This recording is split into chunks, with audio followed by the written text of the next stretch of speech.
Here are my wood shrines that I've sort of dressed up with some wood parts.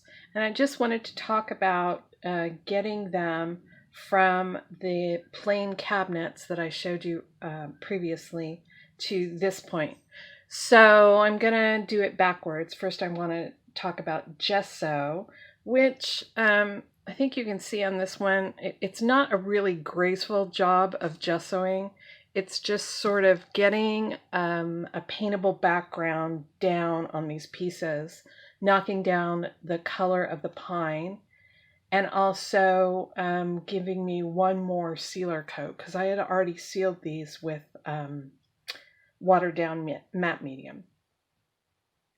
So the gesso gives me something to paint on that is a little more acrylic friendly than the very yellow color of the wood. And on some of these, you can still see the grain is coming through the gesso. So I might do another coat. And the other reason I might want to do another coat on these doors is because I had a little drool when I opened up the doors to gesso the inside. I didn't check and it sort of puddled.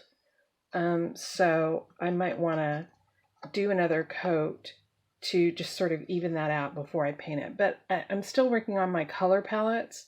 So if this ends up being a darker color on the front, I might not want to do that. I'm still working on it. So that's the gesso. Let me go and get some wood parts and talk about those. So this is a big Rubbermaid bin of assorted wood parts.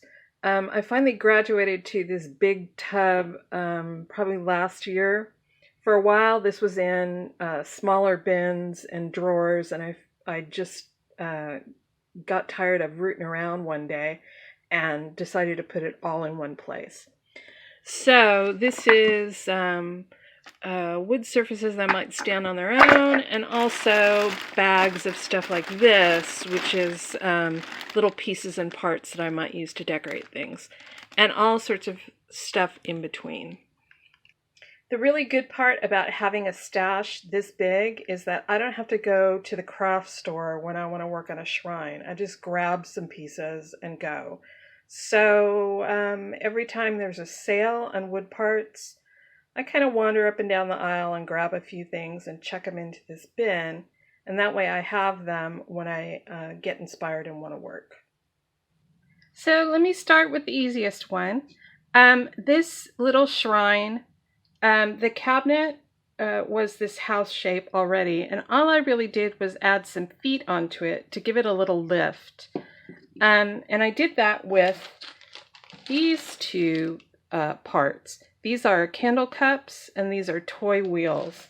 And all I did was take a toy wheel and glue a candle cup to it and then put it on as a foot. And I have all sorts of little like wood beads and stuff like that to use as feet on wood cabinets. I really like lifting them off the ground a little bit. I don't know, it just makes them a little more airy and a little less clunky. Because I want something that's more my own and less I bought this in the craft wood aisle. So lifting them up off the ground somehow always makes me feel like I'm heading down that road. This next one, this is the basic cabinet, and I used two pieces to lift it up and put it onto a pedestal. A plain wood base, and they sell these at most craft stores in all different sizes and shapes, and a little wood candle holder. And I just glued that to the center and then glued the cabinet on top of it. And it makes a very stable base. This is not going anywhere. It's not rocking. It's not going to tip over when I fill it. I sort of want something on the top of this, but I didn't have the perfect thing. I think the perfect thing, since this is the rough sketch of what's going on the front, hand with a heart in the center.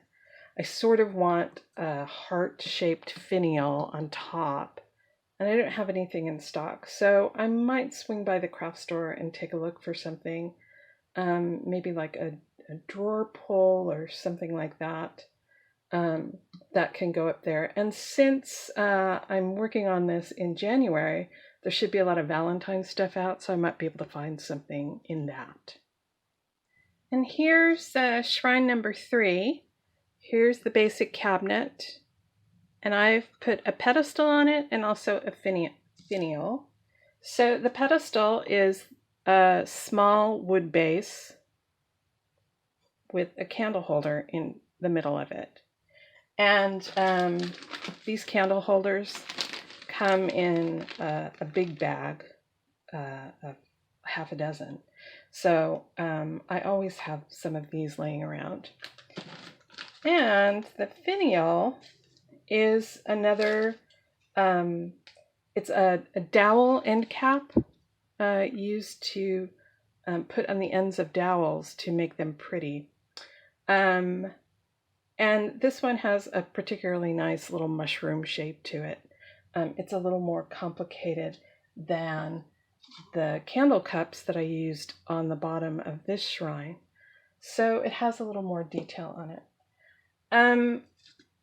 I'm sort of wishing on this one again that there was something round on the top. It just needs one more little thing, but I didn't have one more little thing in stock. So while I'm at the craft store, that'll be something that I keep an eye out for. So those are my 3 shrines prepped and ready to start drawing on. And I think now my mission is to start developing a color palette for each one, and also start thinking about what goes inside each one.